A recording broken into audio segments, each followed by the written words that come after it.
Back in August, a cop in Missouri shot and killed an unarmed teen. The police officer, white, the victim, black. Many, including the U.S. Attorney General Eric Holder, pointed to possible racism as a motive in this case. The death sparked weeks of violent protests, and now, as a grand jury is expected to issue a decision in the case, many are fearful of even more violence. Take a look. You can cut the tension in Ferguson, Missouri with a knife. As the city awaits a grand jury decision against Officer Darren Wilson, arrests have been made as riot police crack down on protesters. Attorney General Eric Holder urged law enforcement to show restraint. And long simmering tensions will not be cooled overnight. The Justice Department encourages law enforcement officials in every jurisdiction to work with the communities that they serve to minimize needless confrontation. Michael Brown's father is also asking supporters to soften their tones. But hurting others or destroying property is not the answer. No matter what the grand jury decides, I do not want my son's death to be in vain.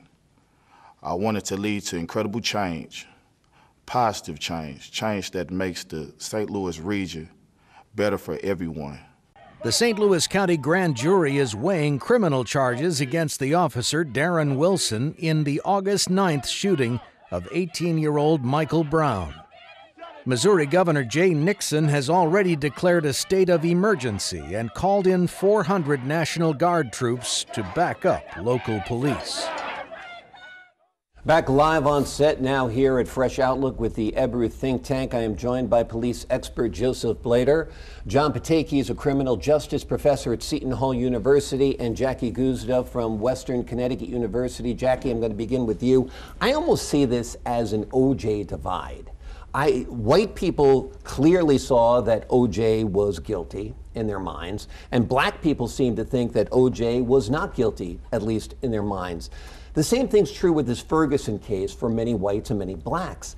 I see an unarmed 6'4", 300-pound teenager who just throttled the throat of a shopkeeper and then went out and was confronted by a cop and got into a scuffle with him and wound up dead. That's how I view it. Other people see him as a completely innocent young man who was murdered in cold blood by a white police officer who shot him for no other reason other than being black.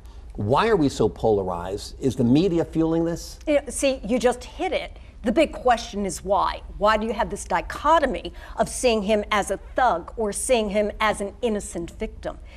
It comes from where the people stand, where they see it from. You've got a community that says, no more. Stop killing our young sons. This kid was not armed. Okay, we found out later this kid was high. And if you looked at that video that they showed in the deli, yeah, he looked like he was high, and he's a big kid. That doesn't mean we have to have one more of our sons killed. That's where they're coming from. Then you've got, I mean, if you want to call it white, I don't know if I would agree with you there, because there's a lot of people from other races, not only the African American race, that are protesting in Ferguson, but they're saying, look, our cops have to be safe. This kid had a tussle in the police car concerning a gun.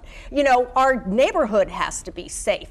People who break the law have to be towed in line. You have two communities coming from a different perspective, and that's why I wouldn't completely break it down into race. I would say I would break it down into people's struggles. Joe, speaking of struggles, let's say you're carrying a gun and you told me to get out of the street. And I come over to your car and try to reach that gun away from you, wrestle it away from you, and there's a struggle. The gun discharges in the car. The assailant is struck, perhaps in the arm during that struggle. Those are the types of scenarios we're hearing leaked out of this grand jury proceeding. Yes, that's what we're hearing, that initially Officer Wilson was attacked in his own police car by Michael Brown. There was a struggle in the car. The weapon went off. I believe 2 shots were fired in the car. I believe one report says that Michael Brown actually had gun residue on his hands, which indicate a close-in struggle for the gun. I think really you have to break this down to two events: what took place in the car and what took place outside the car. Initially, it appears Officer Wilson was justified in using force in that police vehicle. Now it becomes, was he still justified in using force after there was a separation between the two of them. If Michael Brown was in fact charging at the officer, then he was justified in using force. And you know, again, here we are 3 months later, and we still don't have all the facts. I mean, that grand jury has been sitting on a lot of information that we don't have. And at the end of the day, if the facts are that the officer acted appropriately, then in my opinion, Michael Brown is not a victim here. You know, the police officer did his job. He was attacked by a person and he had to defend himself. So Michael Brown is not a victim if it comes out in the end that the officer was justified in what he did. John, Joe breaks it down into 2 stages, and I see those 2 stages, right. Struggle in the car and what happened outside the car. But if I go to grab a cop's gun inside the car, I might get shot when he gets out of the car because he might be very angry. Well, yeah, but I mean, let's assume Because under cops proper aren't- training, they Right. shouldn't. I mean, in other words, you got to look at the circumstance. And like Joe said, we don't have the totality of the circumstance. We're going off the reports that we've all heard on the news and read in the paper or whatever. But when they got out of the car, whatever, when you look at the differences, he was 6'4", almost 300 pounds. The officer seemed a lot slighter than that or whatever. And it seemed like he was coming at him. So I think, as Joe said, if he felt in fear for his life, now the part about his hands putting up, well, maybe that was deceiving. He put his hands up, I'm coming at you or whatever, right. you know.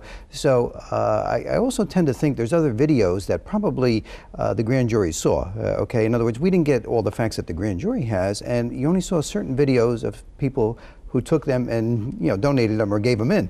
But I think there were probably other videos maybe showing another side, and maybe they did come out later on or not, you know? So we'll have to really look at that more closely, and hopefully that's what the grand jury is doing. And grand jury proceedings are supposed to be secretive. It's supposed to be against the law to disclose what is going on during a grand jury proceeding, yet we're hearing these leaks all the time. Jackie, what do you think about the piecemeal information that has come out via the press and people's reaction to it? And I actually think one of the most interesting things that's happened as of late is the video of Michael Brown's father coming out and appealing for calm. I think that's very magnanimous of him. I think so too. Look, the media can be criticized for making this whole thing over dramatic, but as you know, being in the news business, if it bleeds, it leads. And we do need to have this information about what's going on.